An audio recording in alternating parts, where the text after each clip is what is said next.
Hi there, it's Babs here from Fiery Phoenix, and in today's tutorial I'm going to show you how to create this ever so sweet pincushion. It's a sugar skull inspired pincushion, and we'll be using free motion embroidery to create the decoration.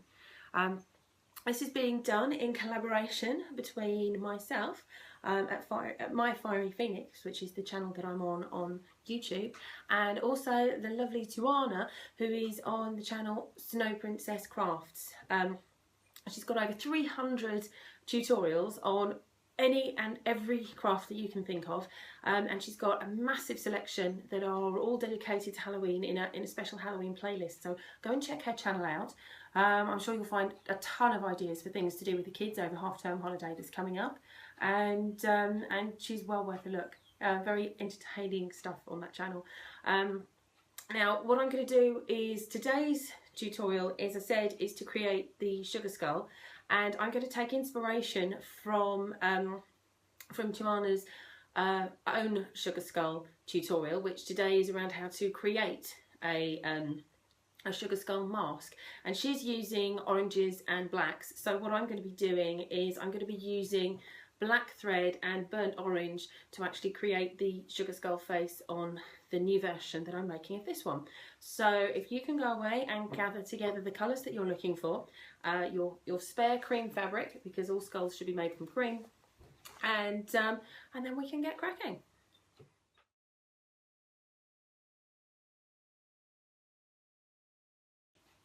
Now the first thing that we need to do is prepare the fabric. We're not going to cut anything out yet, but we will need to draw around the outline template of a skull, and then we'll need to either copy, and I've got a selection of inspiration images in the download that accompanies this tutorial. You can either copy one of these, or you can take elements from each and mix and match them together, or if there's a sugar skull that you've seen on the internet, then take that as inspiration or create something yourself from scratch. We've got a template here which you can print and cut out, just so that you can draw around that, so you know where you're going to be doing your embroidering, and then you use that template, which again is all part and parcel of the download pattern for this project, to cut out the fabric pieces that you're going to be using to sew together to make the pincushion. So the very first thing I need to do is get some tailor's chalk and start outlining. So here we have the template for the skull, and what I'm going to do before I start messing about with drawing around it is just make sure that it's a nice space, and then see how much space I need to get a second version of this template out, and then cut that away from the main piece of fabric. Now I'm just using some scrap that was actually the lining of a curtain, because this isn't an item of clothing, it's going to be a pincushion. I don't need to worry too much about having the nicest bit of fabric to work with, but I just need something that's going to give me enough leeway that I can control it under the foot of the sewing machine. So what I'm going to do is just draw around this template. I'm going to use a red. I think blue would be too obvious if I were to leave the chalk visible after I've sewn it all together, but I'm just going to quickly draw around the outline, and this will give me a guide for where I'm sewing up to. I can go over the outline if I wish, but if there's some section of the face that I want to have with a gap between the edge of the piece and the stitch line of the design, I need to know where the edge of the piece is actually going to end up. So I put quite a chunky red outline there, so that I can see exactly where I'm going to be working. And now on this outline I'm going to draw myself the face that I'm going to be embroidering. So the first thing I generally tend to put in are the eyes. Once those are in position, everything else will fall in, and you can make them cartoony if you want. You can actually embroider realistic looking eyes, you can make it scary. All of that's up to you. And what I'm going to be doing is taking you through the most basic method of embroidering, of doing free embroidery. We're not going to be looking at special feet, we're not going to be looking at special needles or contraptions for tensioning the fabric. This really is going to be the most basic of basic options.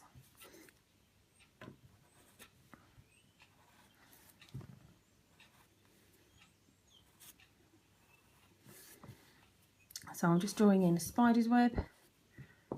We're not probably going to ignore all of this when it comes to actually putting the design in place. I will probably do something a bit more freehand, but this is just to give an idea of where I'm going with it. And I want to have a couple of lines for the nose and the teeth. I want to keep nice and simple, so I'm just going to have a line with more lines straight through them. Again, I'm thinking that I'm going to be using my orange and my black, so I really don't want to be pushing the design element quite as far as I did on the original skull. Although this can be considered quite tame, you could be going much more overboard if you are confident with your technique. So I'm just going to go for something simple, which is going to be the web at the top, some eyes, nose, and then the mouth. And I'm going to leave the eyes as being slightly odd shapes. And I think that's what I'll leave it as. You can do the petals around the eyes, and if I'm feeling particularly adventurous, then I may well put the petals around the eyes, but we'll wait and see. The majority of this is going to be outlined in black, with just a few bits highlighted in orange, but I will start out with the web being orange. Let's move over to the sewing machine and see what you need to start sewing this. Now, I've preloaded my bobbins so that when I come to move between threads, it's going to be nice and quick for me. I'll be using the cream thread, not for any embellishment, but to sew it all together at the end. However, I used cream thread in my bobbin.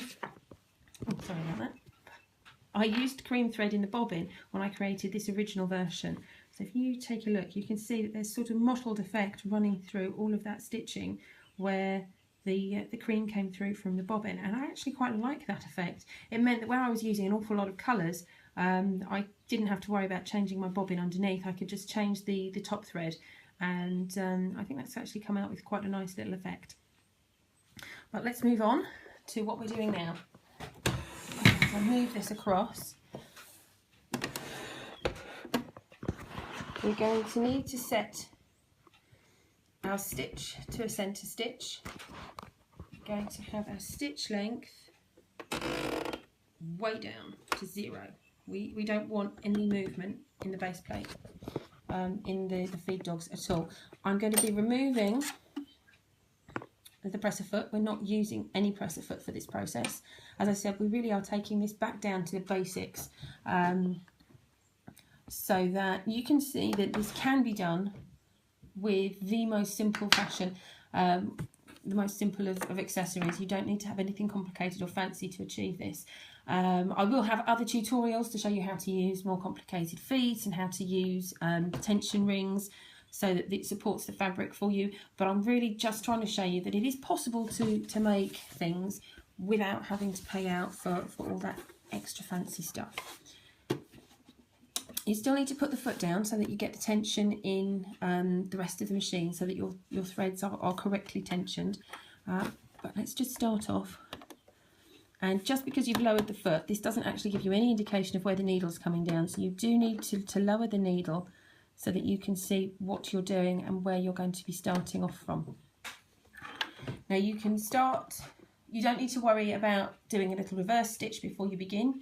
You just need to get on and start sewing, because you'll be going back and forth and back and forth and back and forth to build up the colour intensity.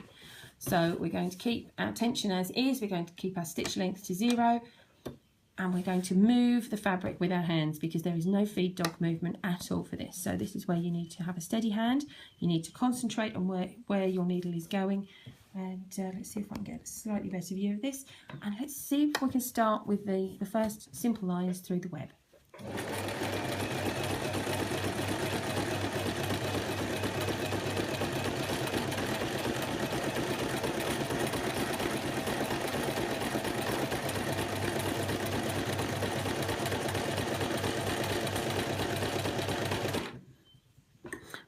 So as you can see, if I release the tension and pull this through, you can see that actually builds up quite nicely just with 3 layers. I find that 3 is probably enough for each of the strands that I'm going to be working with.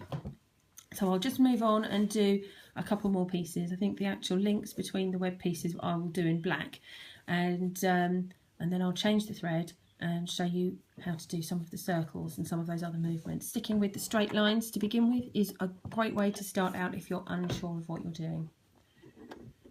And again, the first time you come to lower it down, do so by hand as you're hand cranking that handle on the side, just so that you can get the position correct, and then follow the pattern. It doesn't have to be perfect, it's just to give you an idea of where you're going.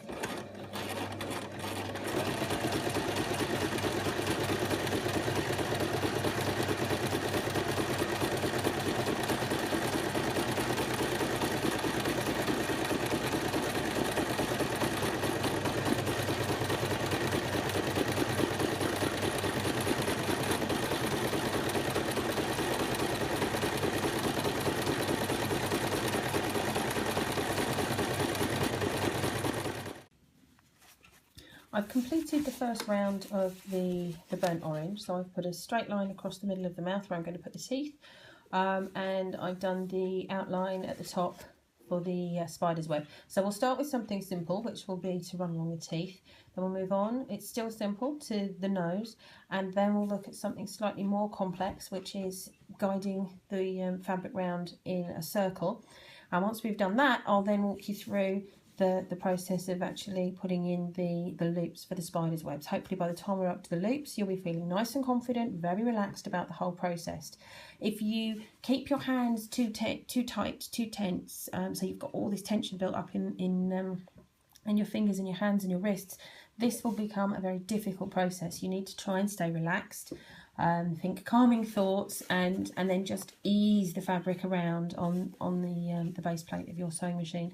If you get too tense, then you'll just get jagged lines and you'll end up shooting off in the wrong direction.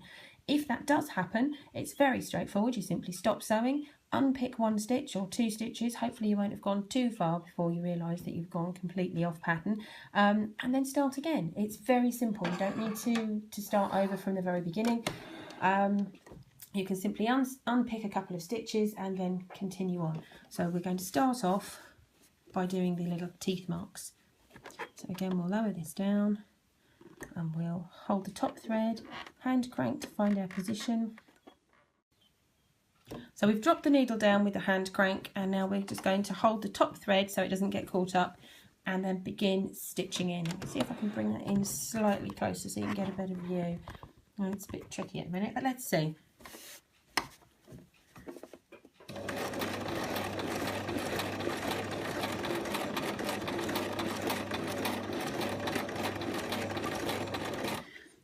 And then we'll raise the foot, raise the needle, move across slightly,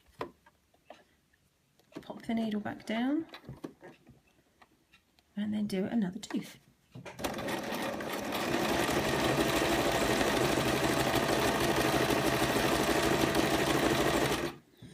And we'll keep going.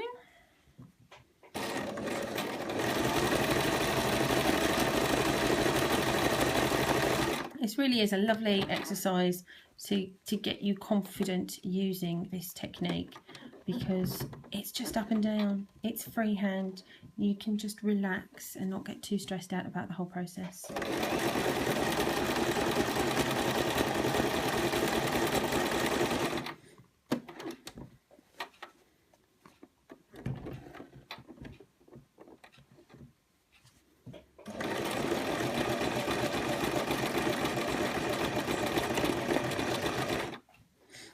If you release the tension too much, then you'll find that the fabric puckers and lifts up and down. All you need to do at that point is just reapply that tension. And we'll do one last tooth.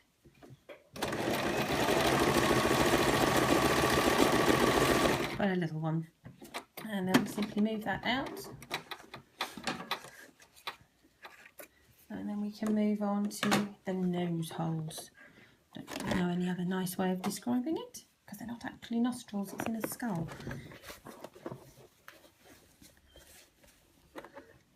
Do the slightly taller one first, and if you don't hold on to the thread, it will just disappear back up into the machine. So now we've got the needle down low, we can position it at the beginning that we want, and then run back and forth a few times.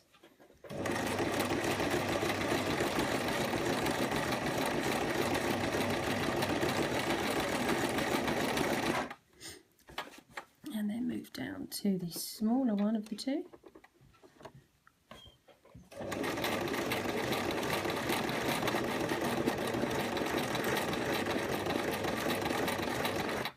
Now generally what will happen is that the slower that you're moving the needle up and down with the presser foot, the slower you can move the actual fabric itself. And as you start to feel more confident, you will speed up, and that's a good thing as long as you're keeping that control. Now we're going to go for the circle, and you need to think about in advance which way you're going to go. I am going to go backwards then forwards, so I'm going anti-clockwise. And this can become a bit tricky, but you need to hold the fabric tight and then move it around. You're not turning the fabric as you would pivot when you're stitching a line. You're going to turn the fabric underneath of the needle, as if the needle is a pen and you're drawing with it. And this is the one where it's most likely that you will suddenly jump off at a funny old angle that you're not happy with. So this is where it's best to go slow and steady. Concentrate on what you're doing. Talking over the top is really not a good plan. And if you do shoot off at a funny angle or suddenly become very square rather than very circular, you can either fix that on the next round or stop and unpick. Put the needle back to where you want it to be and go back over.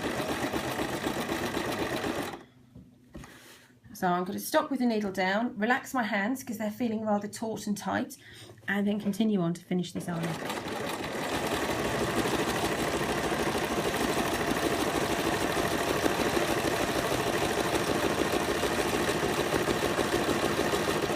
So now I've got to this point where I've earlier left a little gap. I'm actually going to go slow and try and fill that gap in.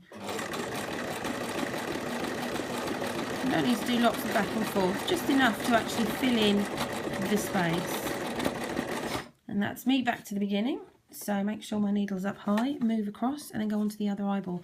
Now I don't want to actually catch this loose thread into the eyeball, so I'll move that across to one side and drop the needle. Drop the presser foot, and this time I'm going to go clockwise so that my poor wrists will relax a bit.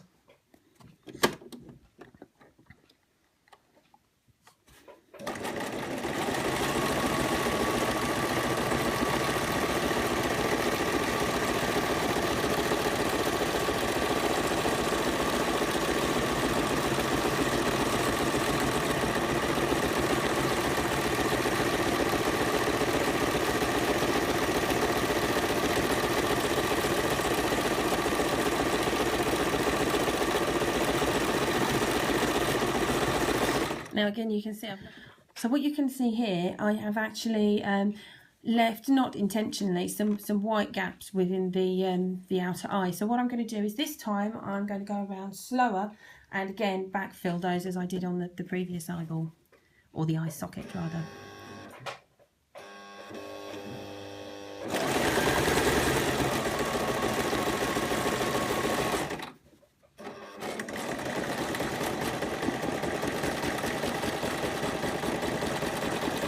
Fabric nice and taut, and that will allow you to then have more control over it and less bouncing, especially when you're trying to go between two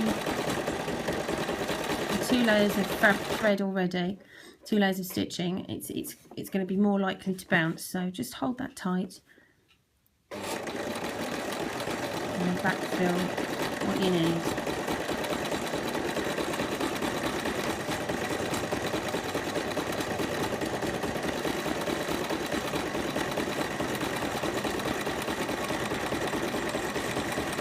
Okay, so now before I start doing the web, I'm actually going to cut away all this extra thread. I'm not too fussed about extra threads on the reverse, as long as they're not pulling the top too tight. On the reverse, the extra threads can stay in place. I'll just take away the very long pieces so that they're not going to get caught up when I sew. No, that's fine. When I sew the the edge pieces together when I'm actually creating or constructing the pincushion itself. I'll just trim away all this excess, all those extra loopy-loop bits. Don't want him wearing spectacles. Nothing wrong with spectacles, but he hasn't got a nose or ears to hang them on.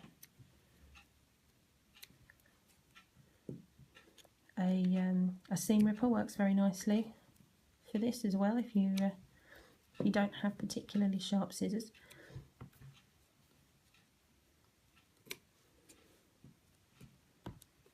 I think I'll leave I'll leave snipping across the teeth to the very end so that I'm just left with the upright lines. And now on to the smaller loops on the web. Now I think I'm going to turn him upside down for this so the loops all go away from me, and we'll see how this pans out.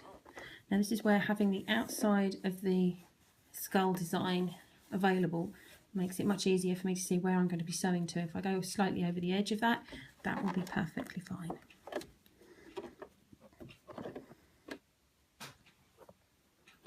Right, so let's begin.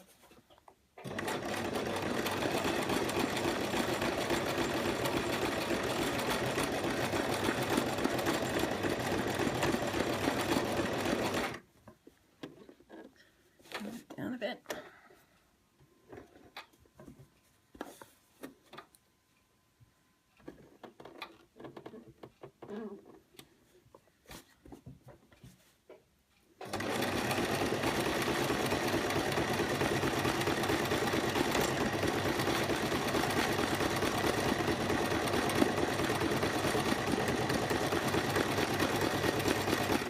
What I'm going to do is work on each of the web loops in turn before moving on to the next section, and each will go over about 3 times as we have done all the way through.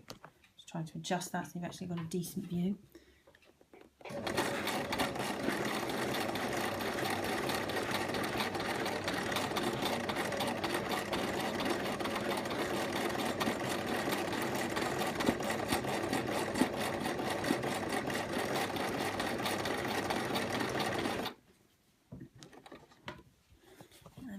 The next one.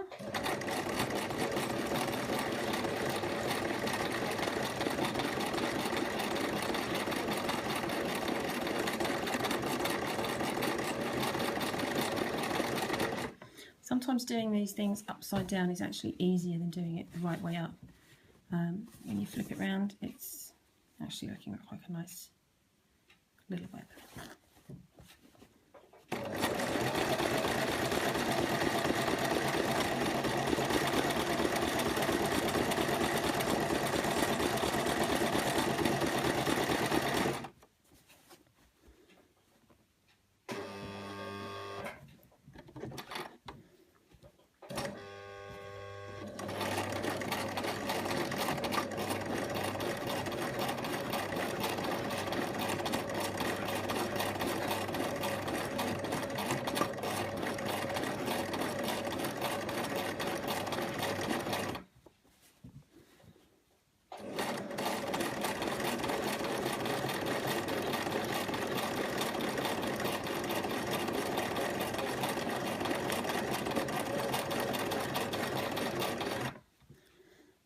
Now we can move down a level. If you need to release the tension to get some thread through, just release the presser foot before you then continue sewing.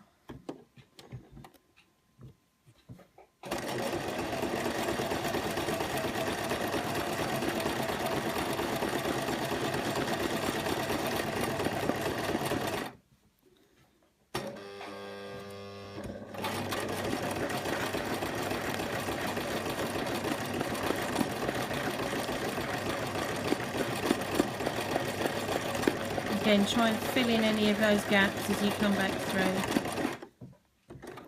if you've left some between the threads that you've stitched. Now I'm going to carry on sewing this this web, and then I will show you the skull when that's finished. As you can see, I've now trimmed up all those loose threads that were hanging across between the teeth, so we've got just simple teeth simple eyes, simple nose, and a slightly more complicated web at the top. What we're going to do now is use this outline as the template that we've already taken from our pattern piece, and I'm going to fold the fabric in half. Now this template doesn't include the seam allowance, so I need to remember to cut 1/4 inch away, because I'm going to be using a 1/4 inch seam allowance. If you are personally happier with a 1/2 inch seam allowance, then cut 1/2 inch away all the way around the edge. So it's a personal preference thing. I'm just going to pop a couple of pins in so that this doesn't move. There will be a lot of cutting across the bias because we're cutting in the round, and then we can get him trimmed out, and I will give him a little press before. Actually, I'm not going to give him a little press. I don't think he's that wobbly that I need to worry about it. So we'll start out by cutting round.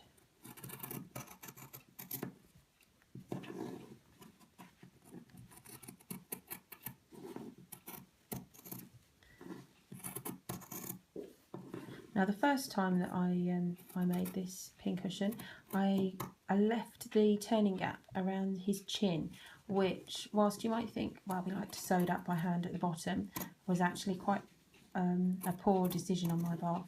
I think that it's far better to leave space at the side. You get much more room to turn and to then stuff, because we will be stuffing him.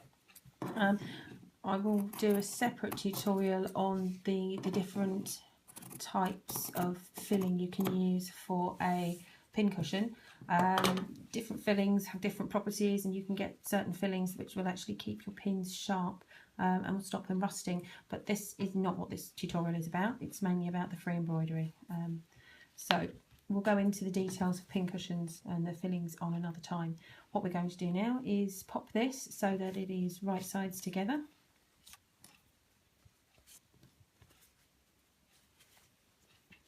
Which is a very simple thing. And again, pop some pins back in to stop it all from moving. I'm going to change the thread on my sewing machine, and then I will sew around the edge 1/4 inch for my seam allowance. I popped my piecing foot back on, which gives me a nice 1/4 inch mark, which is making it much easier for me to understand where I am. I'm going to make sure that I'm avoiding this part of the embroidery, and I will be making my turning hole from here to here. So I've got a nice curve that I can sew around afterwards, and it gives me lots of room to actually pop the filling in place. So I'm going to change my stitch length, make sure that that is changed. I'm going to move that up to about 2.5, and I'm going to keep the stitch the same as it was previously. But I'm now going to be careful as I walk around the edge of my skull. I'm going to start off with a reverse stitch just to lock that in place. I want some extra strength while I'm turning and while I'm stuffing. I don't want the edges ripping apart. And then pivot.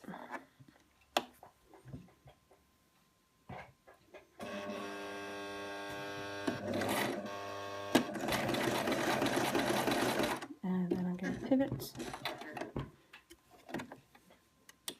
to come across the bottom. I don't particularly want him to be a very square-jawed skull, but I would like it to be vaguely square.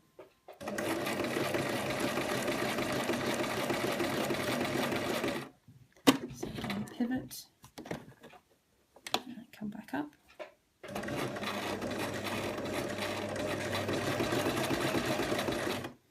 Pivot, and then we're going to go around the curve. So this is where we're starting, that great big swoop around the edge of the skull.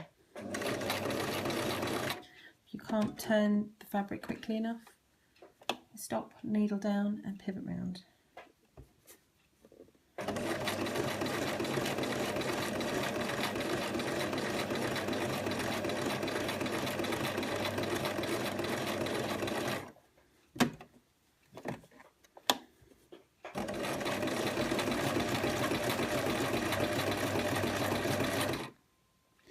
Now that I've cleared that embroidery, I'm just going to do a quick reverse stitch. hold that in place. So now I can turn, snip, turn and prepare for the stuffing. So when I say snip, I simply mean not necessarily clipping away the extra threads, although we will be doing that. I mean snipping across the corner of the skull, removing that excess fabric, cutting into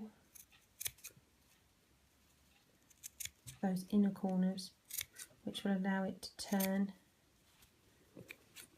trimming away excess if there is any. So I want lots and lots of excess fabric there. And then we can get ready to turn it. So simply stick your fingers inside and turn it all round. And this is the moment of truth. This is where we find out whether we managed to make a skull that looks like a skull. If we've got our lines right, you'll find that the stitches actually disappear into the seam line, which is excellent. We have a jawline. We have teeth that don't extend to the edge of the jaw, which is fab. Our eyeballs don't fall off the side of the head. And I think he looks quite sweet, and I haven't even stuffed him up yet. So we have our pressed skull. The slight wrinkling will come away as we stuff him up, but the important thing was to get these edges pressed under, so at least we had a vague inkling of where we were going with once the stuffing's inside. So we're taking regular toy stuffing.